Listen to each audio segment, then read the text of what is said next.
অসমীয়া মুছলিম মানুহখিনিয়েতো এইবাৰ মই দেখিছোঁ, মোক টকাও দিছে বহুতে, আৰু মই ভাবোঁ যে এইবাৰ অসমীয়া মুছলিম মানুহখিনিয়ে মুড বনাই লৈছে।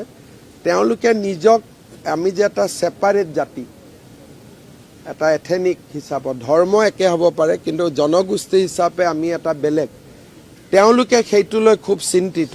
আৰু এইবাৰতো মোক বহুতে অসমীয়া মুছলিম মানুহ 500 টকা, 200 টকা, 100 টকা মোক হাতত তুলি তুলি দিছে, 11,000 টকা, মুঠতে যোনে বহুতে মোক সহায় কৰিছে। তেওঁলোকেতো ভাল পায়,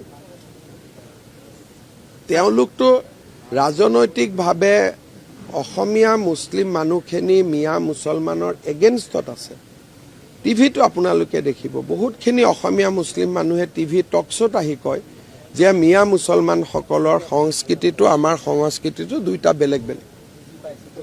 তেওঁলোক নিজেই জানে, কিন্তু আগতে তেওঁলোক অসমীয়া মুছলিম মানুহখিনি আন মানুহৰ দৰে তেওঁলোক কংগ্ৰেছত 50-60% আছিলে। আন্দোলনৰ সময়তে বহুত অসমীয়া মুছলমান মানুহে জিপিক ভোট দিছিলে, পৰিৱৰ্তন হৈছিলে। আৰু এতিয়া মই ভাবোঁ যে এইবাৰ বহুতখিনি ভোট বিজেপিয়ে পাব।